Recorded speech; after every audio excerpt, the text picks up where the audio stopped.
Okay, so we are starting with the cash flow statement. I have already given you a background of the reason why cash flow statements are required. And this is the problem that we have at hand, and we are going to follow the indirect method. So this is a firm, and you have been given the data for the firm, right? What is the data that is given to you? The balance sheet and the P&L. So this extract here that you see on the left is your balance sheet. I'll just increase the size. And the thing that you see on the right hand side here, this is your P&L for the interim period. So basically यहाँ पे ये वाला जो part है यहाँ पे right hand side में, this is the for the P&L for the year 24-25, and these are the balance sheets for end of 24 and end of 25. Is it clear? ये आपका input data है, and now we need to prepare the P&L. First step when you prepare the P&L, the first step is to look at the net income. Net income क्या है? 16,000. इसका मतलब my retained earnings should have been increased by 16,000 during the year, right? But retained earnings has increased by how much during the year as per the balance sheets? 8,000. तो यहाँ पे पहला observation आपका आ गया. Retained actually यहाँ पे 132 था last year. If you look last year, the balance of retained earnings was 132.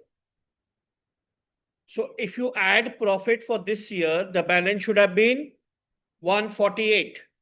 16,000 का profit add करके the balance should have been 148. But the balance is how much? Only 140. What does it mean? We have paid 8,000 as dividends. Obviously, no? We have paid 8,000 as dividends. That's why because dividend हमेशा retained earnings से ही दिया जाता है. So we have paid 8,000 as dividends. That's why the balance is 140 and not 148. Is it clear?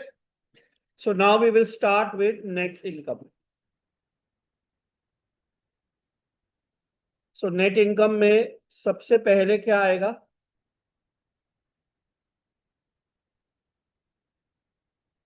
What will come in the net income? 16,000. यहाँ पे हमको dividend add करने की जरूरत है या नहीं करने की जरूरत है? नहीं करने की जरूरत है, बिकॉज ये ऑलरेडी रिड्यूस्ड है ही नहीं. रिड्यूस रिटेन अर्निंग से होगा. नाउ ये नेट इनकम हो गया. Now what will we do? We will add all the non cash adjustments.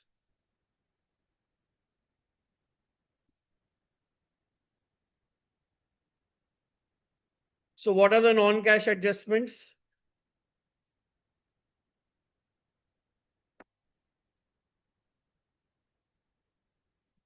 Non-cash adjustments पे सबसे पहले we will add depreciation. Question देखो, क्वेश्चन में can you find out depreciation? ये देखो, OPEX including depreciation of 37,000. That means the depreciation was how much? 37,000. So we will add back depreciation of 37,000. अब जैसे ही आप depreciation देखोगे, you should tell yourself कि ये depreciation कहाँ से आती है? This depreciation is related to fixed assets. So go and look at your fixed assets. What was the accumulated depreciation as of 31st March 24? What was it as of 25? तो खाली 35,000 का addition हो रहा है, बट यहाँ पे क्या है? 37,000 है. That means there is some problem somewhere. So what is that problem?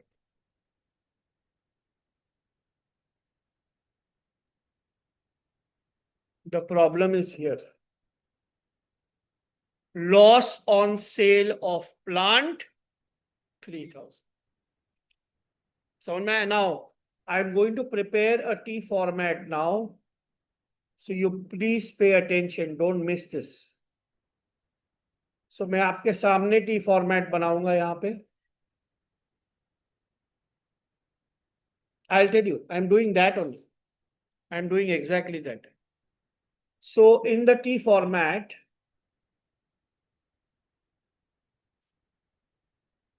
let's make the T format.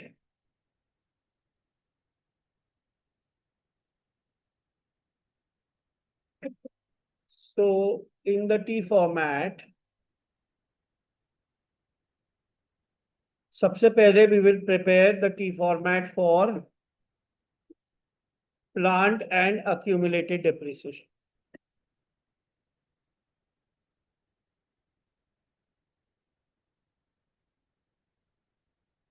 अब बताओ कि प्लांट का opening, look at your mobile phones, I have send the problem already. What is the plant का opening balance? Opening is 5,05,000.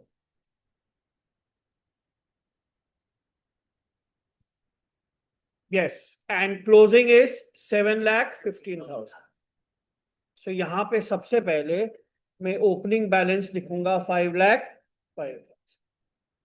Remember, I told you opening balance and closing balance will always appear on contrary sides, ulta. So अगर opening balance यहाँ है तो closing balance will be here on the right side. Similarly, accumulated depreciation is a liability, no? So that has to come here. इसका opening will be on the right and closing will be on the left. It's opposite. So इसका opening balance is how much? 68. Closing is 103.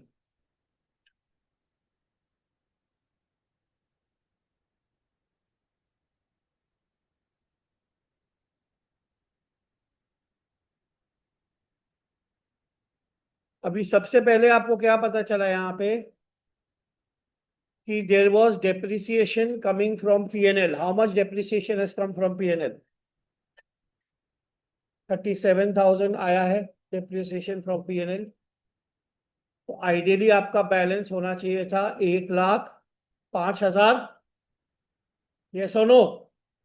Your balance should have been total on the left hand side is how much? 68,000 plus 37,000. It should have been 1,05,000. But यहाँ पे कितना है? Which means that there is a sale of, so this is a transfer for SO, sale of plant. I'll call it sale of asset. Transfer for sale of asset 2,000. इसका मतलब क्या हुआ? इसका मतलब हमने जरूर एक एसेट बेचा है जिसकी accumulated depreciation till date 2,000. We have sold a asset जिसकी accumulated depreciation as of date 2,000. तो इसके लिए we have created another account which I call as SOA. SOA stands for sale of assets. अब cell of assets हमने accumulated depreciation, हम जब asset को बेचते हैं ना, हम दोनों तरफ से उसको नलिफाई करते हैं. पहले accumulated depreciation को सेल ऑफ एसेट अकाउंट में डालते हैं, फिर एसेट को भी सेल ऑफ एसेट अकाउंट में डालते हैं, फिर जो उससे हमें नेट वैल्यू मिलती है. सो यहाँ पे देखो सेल ऑफ एसेट कितना है, हमने कितना ट्रांसफर किया? By accumulated, from accumulated depreciation how much have we transferred? 2,000. और एक चीज हमें पता है, look at your P&L. Loss on sale of plant 3,000. हमने जो एसेट बेचा उसको लॉस पे बेचा. कितने के लॉस पे बेचा? तो इसका मतलब हमारे को यहाँ पे there will be another thing called as loss on sale. How much? जो P&L में गया 3,000. सो अब मेरे को बताओ कि अगर हमारा एसेट है जो 3,000 लॉस में बिका, 2,000 उसका एक्यूमुलेटेड डेप्रिसिएशन था, so now we need to find out कि वो एसेट की कॉस्ट क्या थी और वो क्या प्राइस पे बिका, right? That we are slowly getting there. अब यहां पे देखो, if you are getting anything else here, nothing. Plant में देखो, plant, what was the opening balance of the plant? 5 lakh 5. What was the closing balance? 750. अब यहां पे कहीं पे हमें ये पता चल रहा है कि what is the proceeds from sale of plant?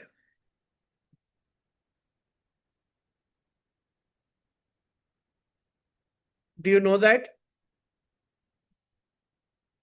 What will be the proceeds from sale of plant?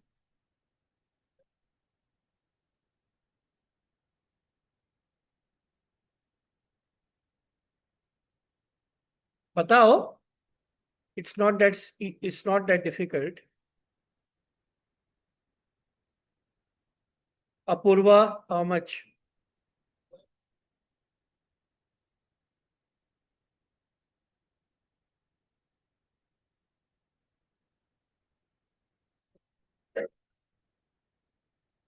Ten.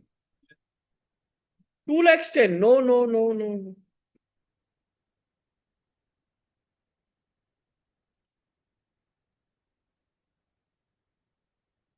सोचो.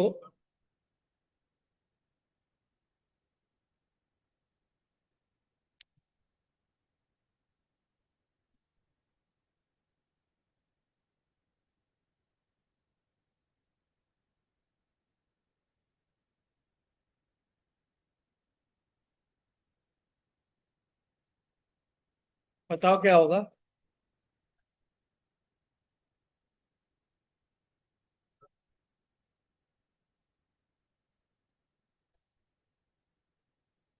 Go on.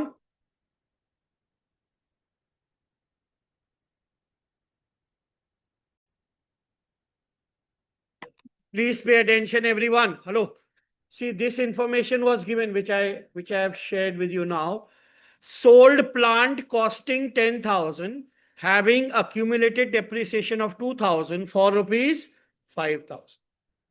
तो मतलब 10,000 की एसेट जिसकी 2,000 accumulated depreciation थी, तो मतलब नेट बुक वैल्यू क्या हुई उसकी? 8,000. उसको बेचा हमने किस पे? 5,000. तो लॉस ऑन सेल कितना हुआ? 3,000, जो पीएनएल में है. सो हम क्या करेंगे, वो एसेट को भी और अक्यूमुलेटेड डेप्रिसिएशन को भी हम एक ही अकाउंट में ट्रांसफर करेंगे, जिस which we will call as sale of asset. So हमने अक्यूमुलेटेड डेप्रिसिएशन तो ऑलरेडी ट्रांसफर कर दिया. अब हमें एसेट भी ट्रांसफर करना पड़ेगा. तो asset transfer for SOA. How much? 10,000. इससे क्या होगा? इससे होगा ये कि जो एसेट बिक रहा है उसकी अकाउंटिंग एक तरफ आ जाएगी, इन वन साइड, है ना? तो यहां पे फ्रॉम एसेट, हाउ मच? 10,000. अब देखो, अब एक तरफ आ गया कि नहीं आ गया? देखो, इससे क्या हुआ, हमें पता चल गया जो 10,000 का एसेट है उसकी 2,000 आज तक की एक्यूमुलेटेड डेप्रिसिएशन वो एक जगह आपको दिख रहा है. तो नेट बुक वैल्यू क्या हुई? 8,000. Please pay attention. Net book value क्या हुई? 8,000. बेचा हमने, लॉस कितने में बेचा? 3,000. इसका मतलब हमने बेचा कितने में? 5,000. So proceeds from sale of assets हो गया 5,000, जो कि क्वेश्चन में भी दिया है, ये देखो. तो ये किससे ट्राई कर रहा है? ये आपके पीएनएल से ट्राई कर रहा है. ये देखिए, 3,000 ये इससे ट्राई कर रहा है. इसका मतलब हम सही कर रहे हैं. क्लियर? सो इसको हमको ध्यान रखना है, इस वैल्यू को, ये वैल्यू क्या है? Very good. ये वैल्यू कैश फ्रॉम कौन से एक्टिविटीज में आएगी? ये इन्वेस्टिंग एक्टिविटीज में आएगी, क्योंकि प्लांट इज एन इन्वेस्टमेंट. तो उसमें प्लस होगा या माइनस होगा? इन्वेस्टिंग एक्टिविटीज में प्लस होगा बिकॉज पैसा आया। और ये जो लॉस ऑन सेल है इसका क्या करना पड़ेगा हमें? Is it a that's a non cash adjustment.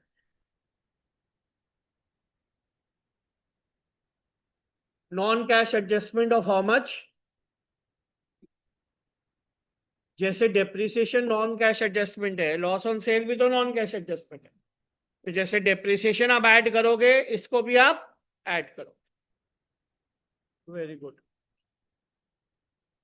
Question. हाँ सेम 3000, क्योंकि 8000 के एसेट को आपने 5 में बेचा, तो 3000 आपका लॉस है। अब देखो यहां पे और एक चीज है, gain on sale of investment.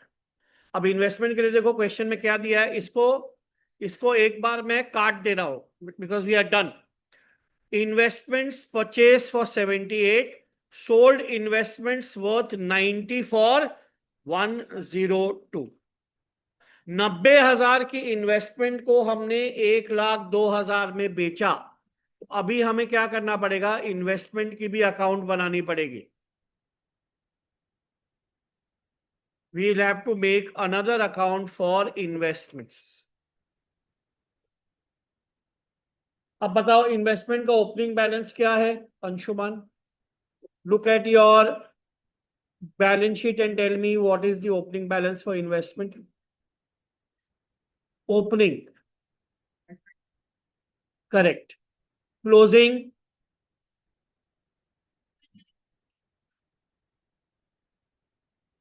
अब मेरे को बताओ कि आपने परचेज कितनी की है इन्वेस्टमेंट?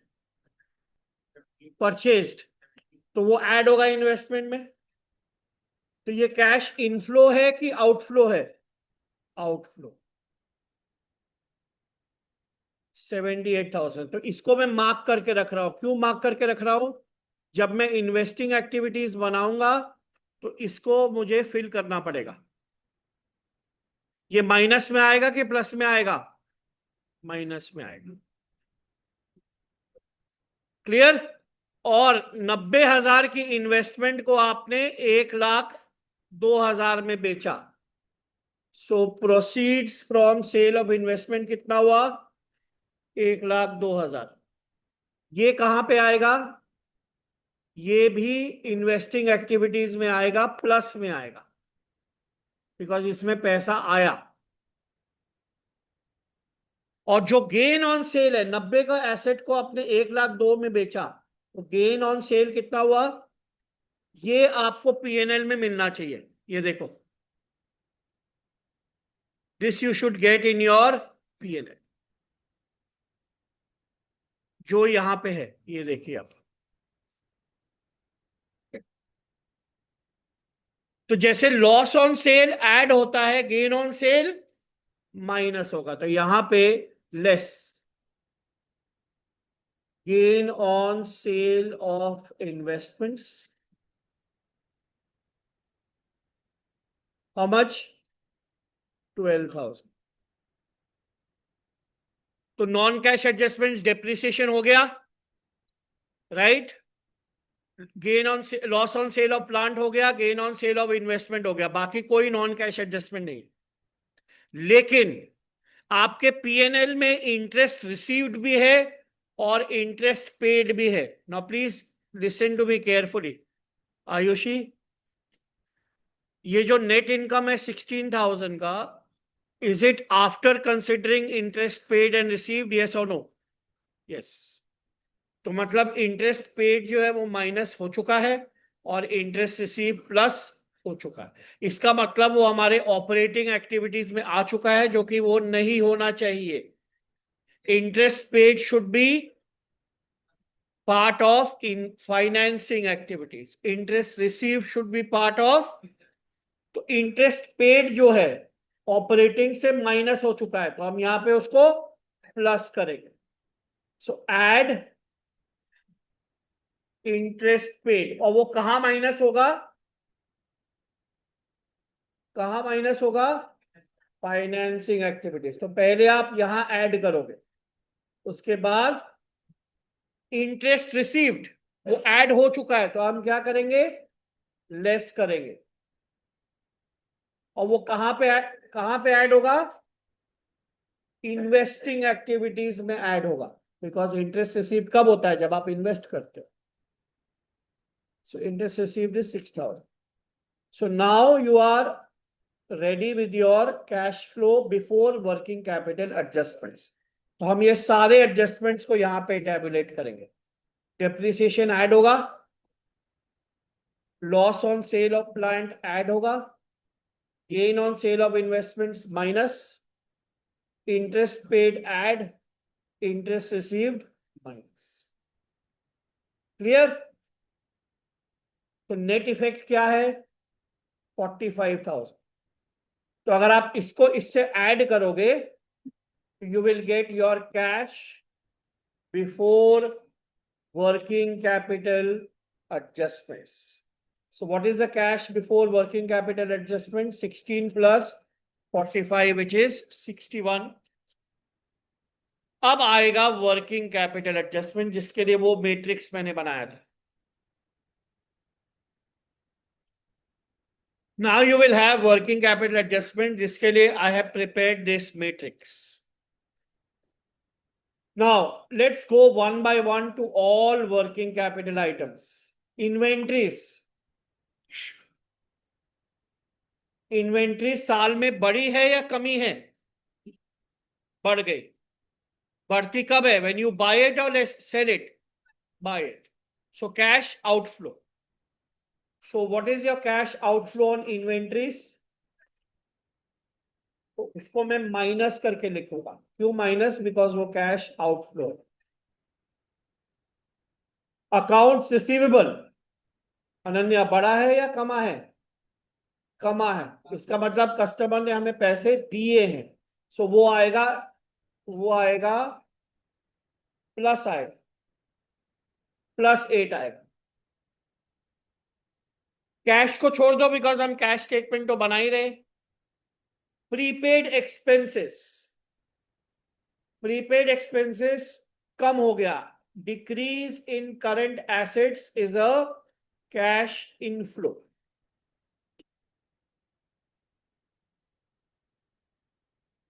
ये भी प्लस हो जाएगा. अब आओ लायबिलिटीज. अकाउंट्स पेबल बढ़ा या कम हुआ Anshuman? Increase in current liabilities. Cash inflow और आउटफ्लो? इनफ्लो. बोरोइंग बढ़ेगी तभी ना लायबिलिटी बढ़ेगी. So how much is the inflow?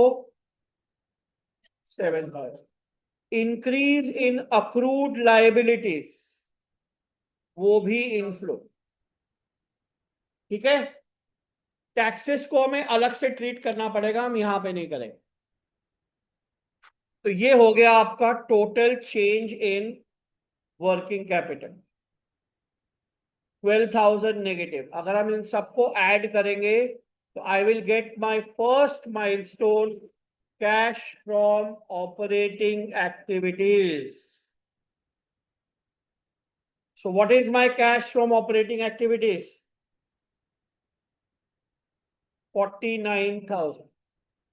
This becomes my cash from operating activities. Is it clear? Yes. अब आते हैं हम इन्वेस्टिंग एक्टिविटीज. नहीं नहीं नहीं नहीं, अभी टैक्सेस पेड बाकी है. Sorry. So before taxes paid. So this is cash before taxes paid. I'm so sorry. Cash before taxes paid. अभी हमें टैक्सेस पेड को माइनस करना है. अब मेरे को ये बताओ, टैक्सेस पेड, टैक्स लायबिलिटी कितनी है beginning of the year? Ayushi, what is the tax liability at the beginning of the year?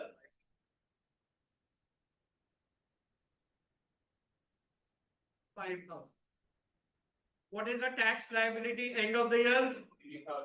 3,000. And हमने पीएनएल में कितना टैक्स का प्रोविजन किया है? पीएनएल में हमने टैक्स का प्रोविजन किया है 7,000. इसका मतलब हमने कितना टैक्स पे किया साल में? रिमेंबर दैट कॉस्ट प्रिंसिपल, हमारे कॉस्ट पे 5,000 था, हमने 7,000 और ट्रांसफर किया पीएनएल से, 5 + 7 कितना हो गया 12, लेकिन साल के एंड में बचा सिर्फ 3। इसका मतलब ये है paid 9,000 as, so I'm going to reduce that taxes by 9,000 in the cash flow statement. So taxes paid will be how much? 5 + 7 - 3, 9,000। तो ये जब आप माइनस करोगे यू विल गेट, अब आया आपका कैश फ्रॉम ऑपरेटिंग एक्टिविटीज, कितना हुआ? 49 - 9 40,000। क्लियर? यस और नो? अब आओ आप इन्वेस्टिंग में। इन्वेस्टिंग में रिमेंबर हमने बताया था कि हमें ये सारी एंट्रीज करनी है, ये वाली। एसेट जब बेचा था तो क्या कितने पैसे आए थे? When we had sold the plant, how much money we had got? तो वो यहां आएगा, sale of plant, how much?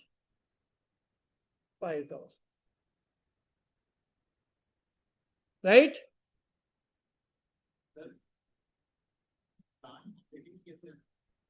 Operating investing में आ गए हम, ऑपरेटिंग खत्म हो गया। अब देखो एक और चीज, हमारा टोटल प्लांट में total on the right hand side कितना है? 715 + 10 725 है, तो यहां पे भी 725 होना चाहिए, इधर भी 725 होना चाहिए, लेकिन यहाँ है कितना? 5 which means we have purchase plant worth 725 - 505, 2,20,000 का हमने प्लांट खरीदा है। ये माइनस में आएगा कि प्लस में आएगा? माइनस। तो यहां पे परचेज ऑफ प्लांट, इन्वेस्टिंग में ही आ रहा है ना, ऑपरेटिंग खत्म हो गया, now we are in investing activities. कितना परचेज किया? 2,20,000। क्लियर? इन्वेस्टमेंट, हमने इन्वेस्टमेंट कितने में बेची? Very good, we have sold investments for 1,02,000। और परचेज कितने में किया था? नो, 78,000 हमने ऑलरेडी मार्क करके रखा है। उसके अलावा यू रिमेंबर ये वाला इंटरेस्ट रिसीव्ड हमने यहां पे माइनस किया था, अब हमको यहां पे प्लस करना पड़ेगा। इंटरेस्ट रिसीव्ड कितना है? बिकॉज वो इन्वेस्टिंग एक्टिविटीज है। How much is it? 6,000। तो ये सबको ऐड करोगे तो you will get your cash from investing activities, which is 5, ये सबका सम।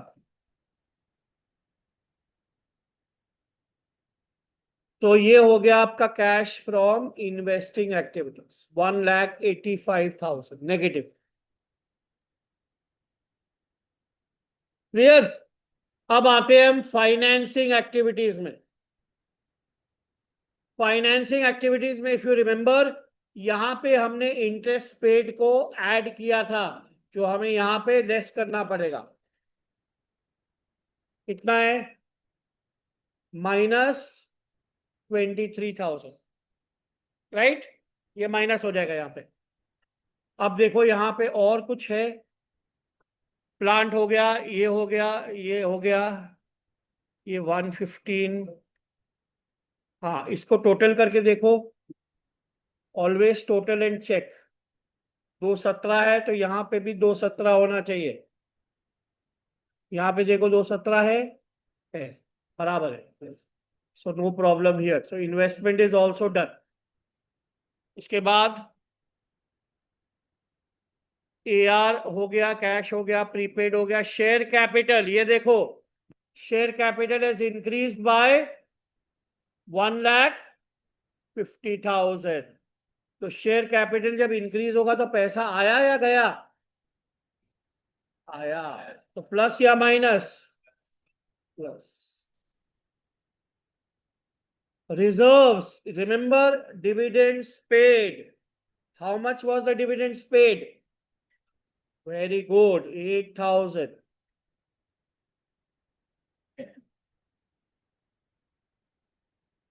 और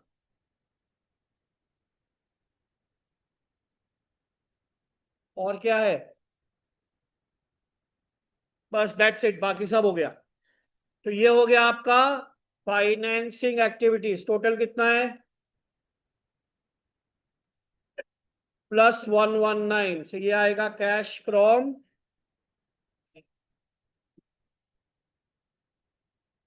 इंक्रीज डिविडेंड पे से। अरे बेटा 132 तो आपका रिजर्व्स का ओपनिंग बैलेंस था। 16,000 इस साल का प्रॉफिट ऐड करोगे तो 148 होना चाहिए था ना। तो 8,000 डिविडेंड पे हुआ। एक सेकेंड, बोलो बोलो। बॉन्ड्स कहाँ पे है? हाँ हाँ हाँ, राइट, वो भी आएगा। करेक्ट करेक्ट, बॉन्ड्स भी आएगा। You are right, my mistake. Issue of bonds कितना हो गया? You are right, issue of bonds will be 295 minus 245। You are right, ये 169 हो गया। अब total cash generated during the year, तीनों को ऐड करो। Total cash generated during the year 24,000, right? तीनों को ऐड करोगे तो total cash generated during the year is 24,000। What is the opening balance of cash?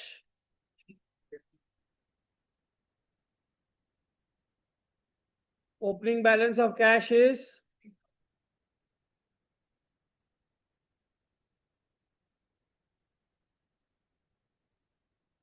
तो और भी कुछ है? Taxes taxes taxes. टैक्स का जो प्रोविजन का एंट्री है वो भी तो ऐड होना चाहिए नॉन कैश में। जैसे आपका ये जो है ना, I tell you what happened. ये जो टैक्स का प्रोविजन हमने किया था, that is also a non cash expense, that also should be added. How much was the provision for taxes? 7,000।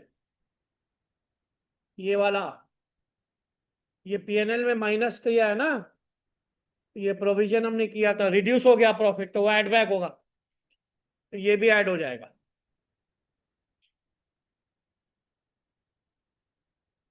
ये मिस हो गया था मेरे से, so I am doing it now.